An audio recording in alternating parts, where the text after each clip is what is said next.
Welcome to Arc 2, Chapter 8. If you enjoy the story, please like and subscribe. Keep your head down. Don't look anyone in the eye. That's how you survived when you didn't belong here. But Ollie made it to the Hunters Guild. The Hunters Guild welcomed the strong, the talented, the chosen. Ollie wasn't one of them. And yet, he stepped forward. Not because he believed in himself, but because that plastic card was the only way to enter gates. Eyes followed him the moment he stepped inside. Not with fear. Not with respect, with that kind of disgust, the kind that cuts deeper than hate. To them, he wasn't a hunter, wasn't even a failure. He was something worse, a null. He approached the desk with a single purpose. It wasn't pride. It wasn't hope either. It was the choice you make when every other path is already closed. He knew what they'd say. He knew what they'd see. Still, he stepped forward and said, "I want an evaluation." He approached the scanner. The examiner's voice was cold, precise. "Place your hand here. Don't move." The device didn't judge. It didn't hesitate. It only revealed the truth. But even knowing that, he placed his hand down anyway. Because this time, he knew the machine wouldn't stay silent. The examiner stared at the reading with a sigh. Low, barely there. A number small enough to be a joke in this industry. But to Ollie, that number hit louder than any insult. Because for the first time in his life, the screen didn't say 0. He was no longer a null. The plastic card landed in his hand. E-rank. To the others in the room, it was trash. A dead end. But to someone who had been called null his entire life, it was the first crack in the wall. Not strong. Not special. But finally, he existed. This small piece of plastic was a doorway. Not to glory. Not to safety. To a world that only respected power. A world with no mercy for the weak. Ollie looked at the card and didn't see a rank. He saw the beginning of his revenge. He went home because the system finally allowed his body to stop. But rest mode didn't mean peace. It meant memories. Every time Ollie closed his eyes, the nightmare returned. Fire in the streets. Smoke in the air. Screams he could never forget.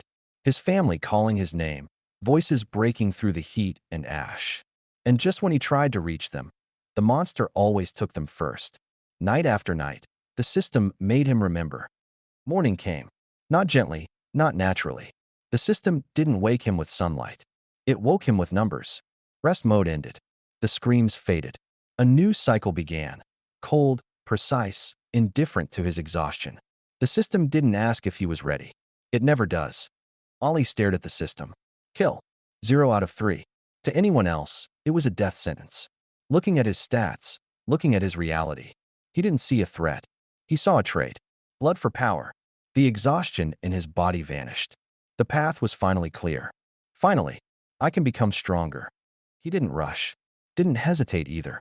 The system asked for kills. Gates were where kills lived. Hunters saw gates as opportunity. Ollie saw them as requirement. Not glory. Not adventure. Just the next step on a path that didn't allow him to stop. No ceremony. No warning. A glance at the card, and judgment was already made. Weak. Disposable. The gate didn't care who he was. The system didn't care either. Permission granted. Not to succeed. Just to see if he would come back. The gate closed behind him, and the world went quiet. This wasn't courage. And it wasn't obedience. It was purpose. The system gave him tasks. Ollie gave them meaning. Strength wasn't just survival anymore. It was a promise to the dead. 3 of them. Not strong, but not harmless either. Ollie didn't feel brave. He felt aware. One mistake here, and the system wouldn't be the one hurting him. Revenge didn't need speed. It needed survival. So he didn't ask how to win. He asked how not to die.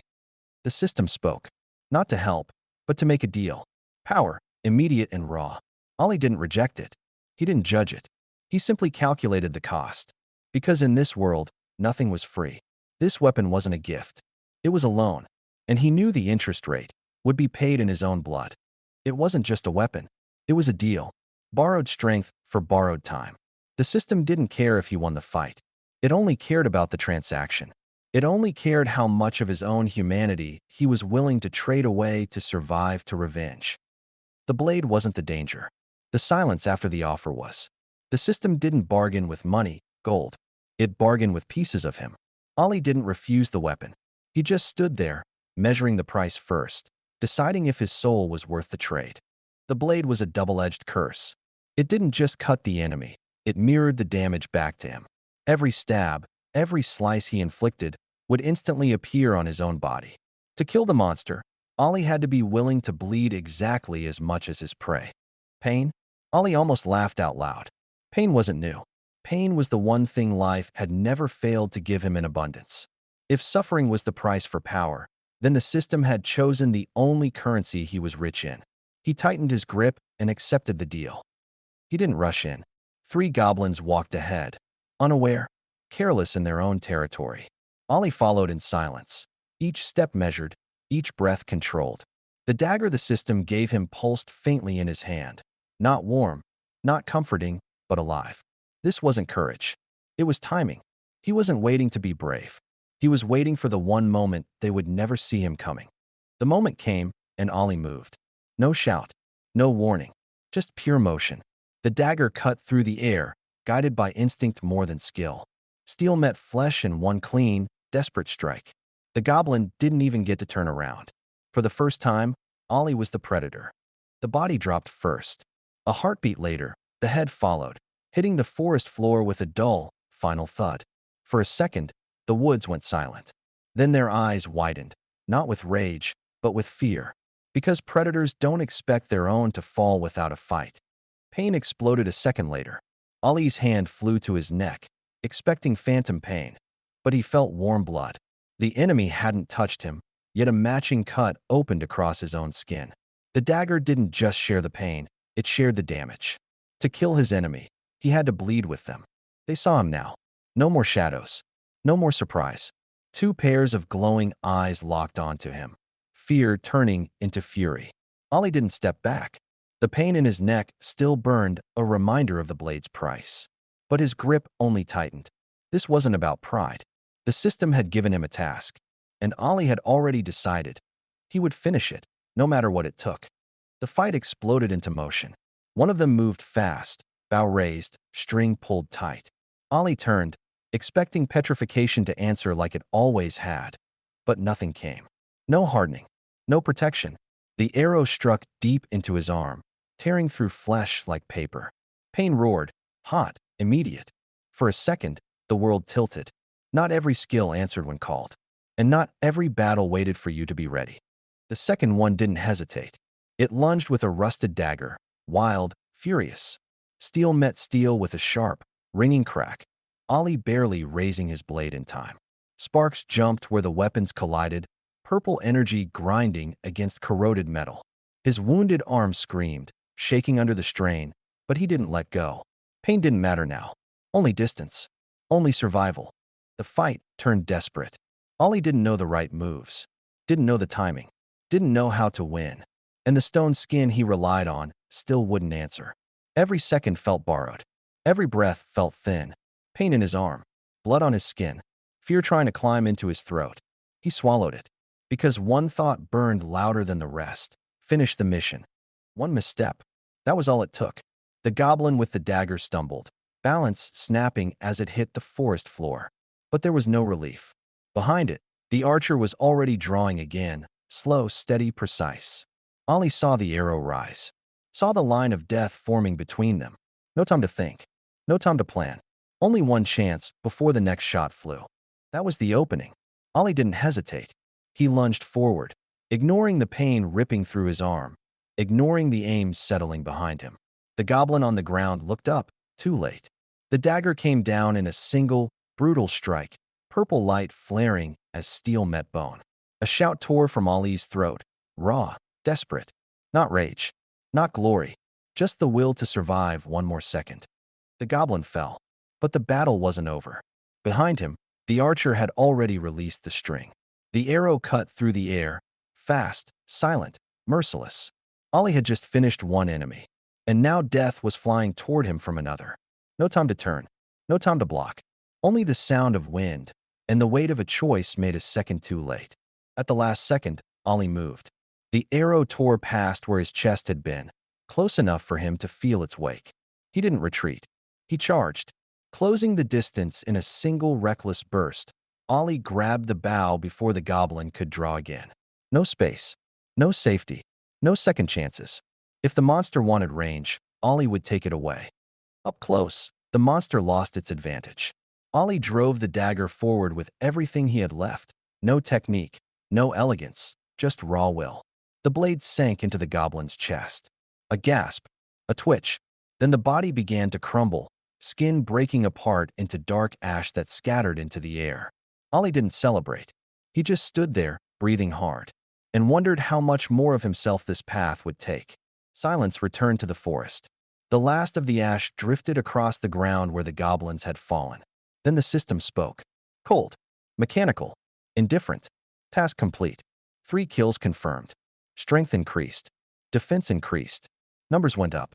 But Ollie stood there covered in blood, arms shaking, breath unsteady, vision blurred. The system counted progress. His body counted the cost. Ollie's voice was barely more than a whisper. Why didn't petrification work?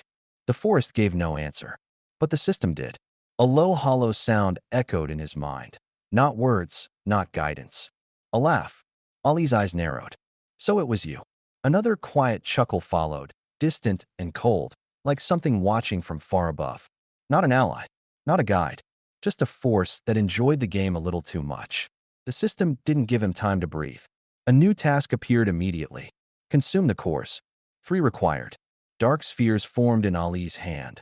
Warm, faintly pulsing, like something still alive. He hesitated only a moment. Then he swallowed the first. Heat burned down his throat. The second followed, heavier, harsher. By the third, his body felt like it was on fire, veins lit with something not meant for humans. The screen flickered. Task complete. The system rewarded him. But Ollie stood there, breathing hard, wondering how much of himself was still his own. He barely had time to stand. Another screen appeared. Run, 15,000 meters. Ollie stared at it, blood drying on his skin, muscles trembling from the fight. Run now, he muttered. Each task was harder than the last. More demanding, less human. This wasn't training. It was pressure. Like the system wasn't trying to make him stronger, but trying to see how much he could endure before he broke. So he ran. Through aching legs, through burning lungs, through wounds that hadn't even closed. Each step hit the ground with one thought. Last cycle, after running, came mana awakening. And he had already passed that, which meant this cycle wouldn't repeat. It would escalate. Ollie kept running, eyes forward, breath heavy. Because if this task matched the first cycle, then whatever came after it would be something new. His legs felt like stone, breath ragged, vision shaking. Every step dragged along the edge of collapse. Still, he didn't stop. Ollie forced the words out between breaths. Are you training me, or just trying to break me? The system answered with nothing. And somehow, that silence was worse than any reply. The counter finally stopped. 15,000 meters. Complete. Ollie stumbled to the nearest tree and collapsed, legs giving out beneath him. His chest rose and fell in sharp, uneven pulls of air. The system rewarded him. Speed increased. Evasion increased. But right now, he couldn't even lift his head. Sweat, blood, dirt. His body trembled from strain, muscles pushed past their limit. Stronger? Maybe. But in that moment, Ollie had never felt more breakable. Before his breathing even steadied, the next task appeared. Mana control, maintained for 120 seconds. Ollie stared at the faint glow forming above his palm. This wasn't awakening. This was control. Precision. Stability. The light trembled, flickering like a fragile flame in wind. One break, one lapse in focus, and the timer would reset.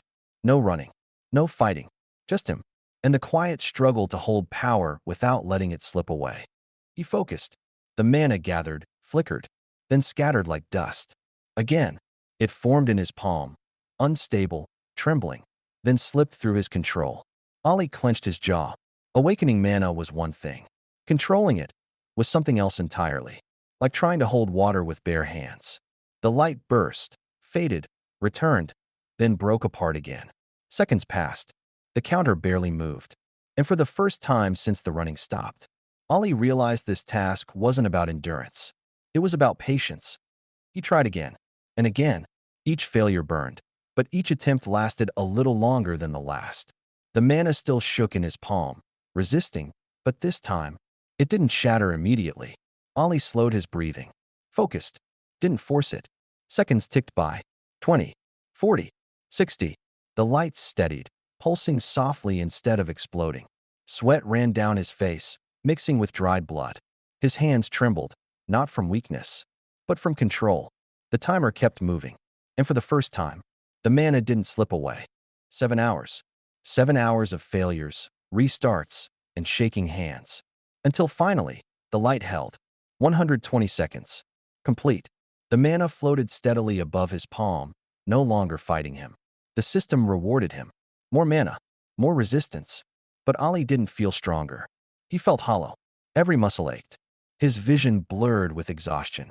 And fear crept in, not of monsters, but of the screen. Because he knew the rule. All tasks had to be cleared before the day ended. If he failed, everything would reset, and the punishment would come. So when the glow finally faded, Ali didn't feel relief. He just waited for the next command. The screen appeared one last time. Cycle complete. Ali forced his eyes open just enough to read. Reward, +1 all stats. Bonus, perfect cycle, no death recorded. For the first time, the system wasn't punishing him. It was rewarding him. He cleared every task. In one day, without dying once. A perfect cycle. Ali let out a weak breath that almost sounded like a laugh.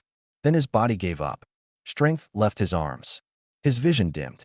And with the city lights flickering in the distance, Ali collapsed to the ground, victorious, and completely spent. 10 hours later, Ali opened his eyes. His body still ached, every movement heavy, but he was awake. The room was quiet. No alarms. No sudden tasks. Just the screen, hovering calmly in front of him. Status, updated. Strength higher. Defense tougher. Speed and evasion sharper. Even mana and resistance had grown. And at the bottom, rest mode, 62 hours remaining. For once, the system wasn't forcing him forward. It was letting him breathe. Ali stared at the numbers, trying to understand how much had changed in a single cycle. Not just stronger, sharper, harder to break. He leaned back slowly. And for the first time since this began, he didn't feel hunted, just tired. Rest mode. That's what the system called it. But Ali hadn't slept. Not really. Every time his eyes closed, the darkness opened and showed him the same scene. Again, and again, and again. Fire, blood, screams he still recognized. His friends, his family. The moment he survived. And they didn't. The system didn't let his body collapse, but it didn't let his mind rest either. Recovery was just another kind of torture. 72 hours. That's how long the system named it, rest mode. Ali called it something else. Survival without sleep. Every time he drifted off, the nightmares dragged him back. Not monsters. Not dungeons. Memories. The people he couldn't save. The screams he still heard. So when the timer finally hit 0, Ali didn't feel rested. He felt relieved. Because exhaustion, he could endure. But sleep. Sleep was where the real torture waited. Cycle 3. No hesitation. No confusion. Ali didn't ask what the tasks meant anymore. He just moved. Kill. Collect. Run. Hold mana. Again. And again. And again. The forest blurred. The monsters fell. The cores piled in his hand like proof he still existed. This wasn't panic anymore. It was routine. And that was the scariest part. Because somewhere between the first cycle and this one, Ali had stopped fearing the system. He had started adapting to it. Cycle 4. The numbers climbed again. 6 kills. 6 cores. 30,000 meters. Mana. Longer. Heavier. Colder. The system didn't train him. It compressed him until nothing weak could survive. And Ali? He didn't beg. He didn't complain. He ran. He killed. He held the mana until his hands shook. Not because he believed in getting stronger, but because one thought kept him moving. I'll take it all back. For them. For his family. And when the day ended, he wasn't okay. He was just closer. Cycle 5. Ali didn't celebrate. Didn't question. Didn't hope. He stepped forward like a man who had already buried his old self. The gate glowed ahead, quiet, waiting, hungry. He didn't know what was inside. He didn't know what this cycle would demand. Only one thing was certain. When he walked out, he wouldn't be the same. Cycle 5. Beginning. If you made it this far, the next cycle only gets darker. Thanks for watching. Hope you enjoy the story.